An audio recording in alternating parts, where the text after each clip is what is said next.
എല്ലാ മൊബൈൽ ഫോണുകളും ലാപ്ടോപ്പുകളും EMI സൗകര്യത്തോടെ നന്മ കമ്മ്യൂണിക്കേഷൻസിൽ. നന്മ കമ്മ്യൂണിക്കേഷൻസ്, കൊടുങ്ങല്ലൂർ. മേത്തല കല്ലിക്കാട്ട് ശ്രീ ഭുവനേശ്വരി ദേവി ക്ഷേത്രത്തിൽ ഉത്സവ ആഘോഷത്തിന് തുടക്കമായി. ഒന്നാം ദിവസമായ വ്യാഴാഴ്ച ഗണപതി ഹോമം, കലശാഭിഷേകം, അഷ്ടനാഗങ്ങൾക്ക് കളംപാട്ട്, പ്രസാദ ഊട്ട്, ശാസ്താംപാട്ട് എന്നിവ നടന്നു.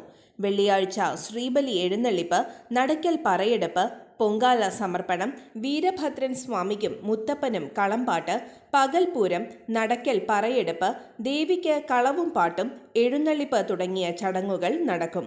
ക്ഷേത്രം തന്ത്രി ബ്രഹ്മശ്രീ ചെമ്മാലിൽ നാരായണൻകുട്ടി ശാന്തി മുഖ്യ കാർമ്മികത്വം വഹിക്കും.